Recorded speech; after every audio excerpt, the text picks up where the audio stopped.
Tagal ko nang hindi nakikita tong motorcycle na to. After 5 months. Regarding sa status na itong aking Raider 150 Fi, which is yung may problema siya sa ball race. Ganun pa man, ito yung mga ipapakabit natin sa ating Raider 150 Fi. Anyway, itong nabili natin is may brand na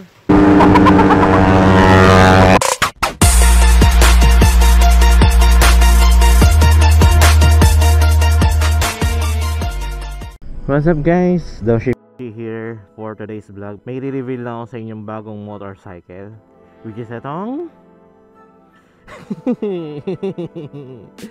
technically hindi siya bagong motorcycle, pero eto na ulit si Reyna guys. Tagal ko nang hindi nakikita itong motorcycle na to. After 5 months, pagka-uwi dito sa Cavite, nakita ko ulit si Reyna. I really miss this bike. Condition check muna tayo kay Reyna, which is yan, madumi. Yung mga nakita akong sign ng kalawang dito. Yan, tulad nito. Yan, kinalawang na tong bolts. The rest, goods, maliban sa gulong na medyo deflated. Halos same pa rin siya.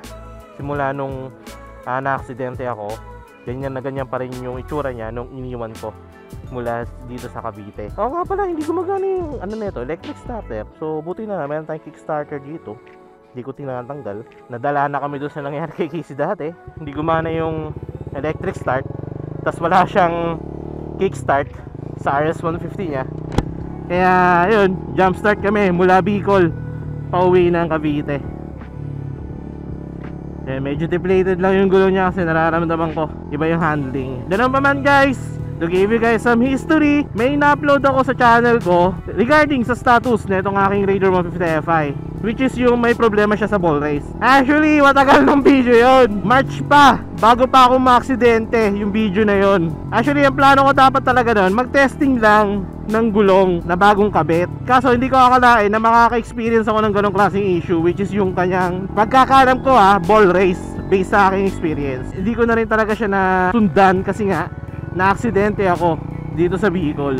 Nitong nakaraan lang nakauwi ulit ng Cavite after 5 months. Ganun pa man, may mga binili na rin pala akong parts para dito sa aking Raider 150 Fi nung nasa Bicol pa ako. Pag uwi ko ng Cavite at kaya ko na umuwi ng Cavite, ipapakabit ko yung mga parts na yon. And since yun nga, dumating na lahat ng mga parts na hinihintay ko at pinagbibili ko habang nasa Bicol ako nagpapagaling, eto na yung araw at time para ipakabit yung mga parts na pinagbibili ko. Papakabit ko yung mga parts na yun dito kay Ian, sa ating tropa. Mamaya pakita ko sa inyo kung ano yung mga parts na pinagbibili ko. And syempre, bigyan ko na rin kayo ng feedback. At sana maayos na rin yung handling na itong aking Raider 150 Fi. Balitaan ko na lang kayo guys kapag nandun na kay Ian, okay? 5 minutes later. So guys, nandito na tayo kay Ian. Ganun pa man, ito yung mga ipapakabit natin sa ating Raider 150 Fi. Una muna, itong rear sprocket, or hindi, chain and sprocket set para to. 14 front, tapos 41 yata ang rear. Tama ba? Hindi ko matanda. 42 pala. Yan, 42 rear. Tapos, ito yung stabilizer, steering stabilizer. Tingnan, ito yung Kaito na ball race. Kasi nga, di ba, nung nasabi ko sa vlog dati na parang may lumalagutok, I think ito na yung pinaka-suspectang nakikita ko. Air filter from Kaito, 38mm. Pero sabi ni Ian, since naka-throttle body na daw ako na 38 din, parang hindi daw yata fit to. So, gawan niya na lang ng paraan kung paano. And then, ito naman yung bracket ng steering damper. Tingnan na lang natin kung paano ang proseso ang gagawin ni Ian dito.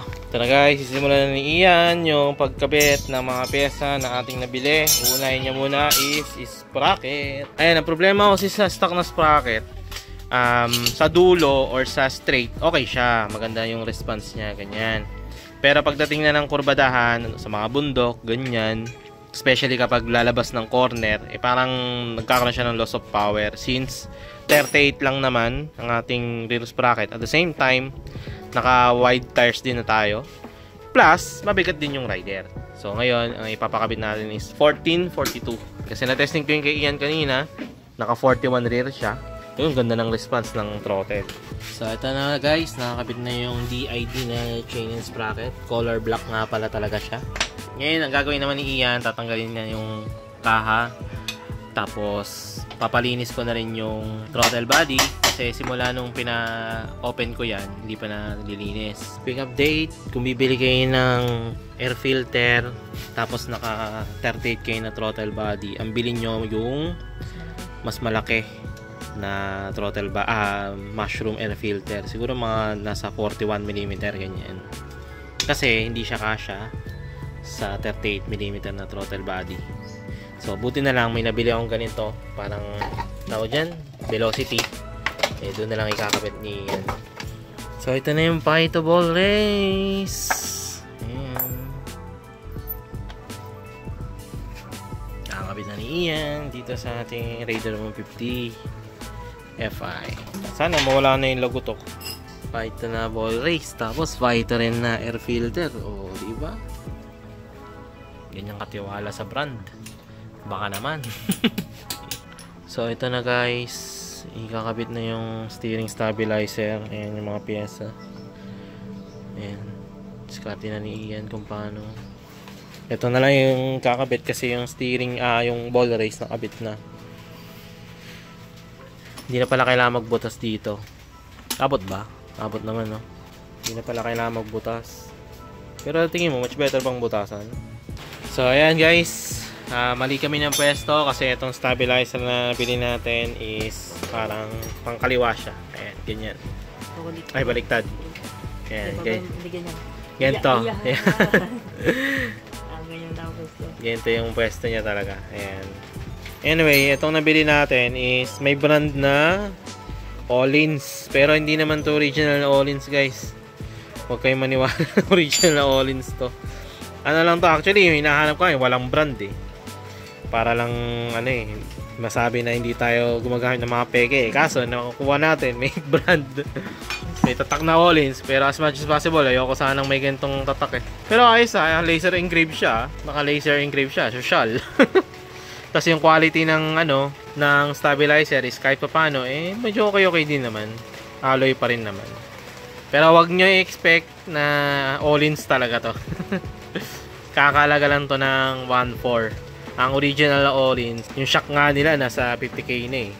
Ito siguro possible na nasa 20,000 to.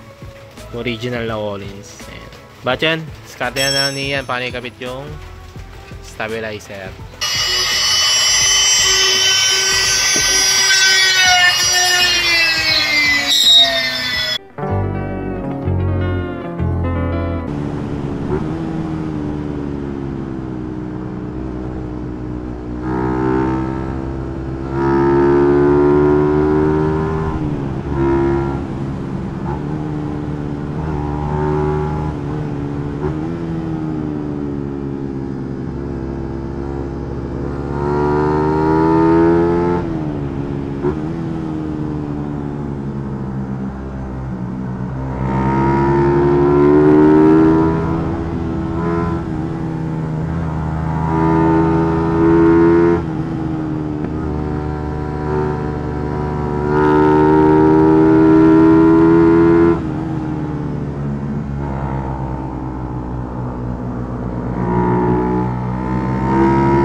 So guys, ito na nga pala yung nakabit natin na parts dito sa ating Raider 150 Fi. Unahin muna natin yung ball race. Brad, pwede pa demo. Ibaba mo siya, tapos ilaruin mo yung ball, front suspension. Okay ako ba? Oo. Kasi yun nga, yung dating issue, lumalagotok yung front suspension. O yung yung leg ng Raider. Sige, ibaba mo sa center stand. Tapos ilaruin mo yung suspension. Wala na. Diba? Wala na. Wala na yung tok-tok. So yun, pinalitan natin ng Python na ball race. Sunod naman, itong steering damper. Ayan. Kaso, hindi siya pantay. Ayan. Diba? Pero ang maganda sa steering damper na yan, effective pagdating sa mga lugar or sa mga kalsadang matagtag. Kasi ang problema ko kapag walang steering damper, ang nangyayari, magalaw din yung manubela. Nung nakabitan na ng steering damper, yun, steady na lang yung manubela, kumbaga. Tapos hindi na rin kami nagbutas ng chassis. So technically, plug and play yan, pero may tinabasan lang kami dyan sa part na yan. Pero okay na, wala na rin problema sa sa cornering niya. Ayun na, speaking of cornering, na-try ko na rin dito. Kasi ang problema ko dyan sa Raider ko, every time nalalabas ako ng kurbada, tapos magbabody position ako, anong nangyayari? Lumalaban yung manubela. Compare ngayon, na since meron ng steering damper, ayan, okay na siya, kumbaga, hindi na siya lumalaban. Ito naman, fighter rin na air filter, kasi open lang yan, naka 38mm ako na throttle body. Nilagyan ko siya ng filter, pero maliit tong filter na to guys. At 38mm kayo na throttle body, yung 41mm na air filter, pero kung stock lang 38, okay na rin. And then sprocket, ayan. Sa sprocket, nagpalit nga pala ako ng from 1438 ngayon 1442, which is for me, ang ganda niya sa hatakan, lalo na kapag uphill. Ang problema ko kasi dati sa 38, every time nalalabas ako ng kurbada dito, parang nagkakaroon siya ng loss of power. Compare ngayon na after lumabas ng kurbada, yun, may hatak pa rin siya, lakas niya pa rin humatak. Sacrifice yung top end power niya, pero para sa akin, as long as na mabilis niya makuha yung peak power ng bike, okay na okay sa kanyang ganyang klaseng sprocket combination. So ayan guys, sa ating bagong Raider 150 Fi, bagong update kay Reyna. Shoutout nga pala kay Ian para sa pagkabit ng mga parts na to. And then yun, ito ka na lang dito tapusin ang vlog. Maraming salamat sa pag-nood, sa pag-like, sa pag-share, maraming salamat sa pag-comment. You know drill, ride safe, peace out. Shoutout nga pala sa mga kasama natin, si Mashimoto Vlog, si J Rice, kasi hindi na siya hindi na nag-vlog ngayon. Ayan, naka-footy sila. Ito, si Mashi, naka DSP long sleeves version 3. Ayan, si J Rice naman, naka DSP version 3 hoodie, blue version. And yung version 4, hintayin nyo. Napakita ko na sa kanila eh. Pero yun, hintayin nyo yung version 4. Peace out.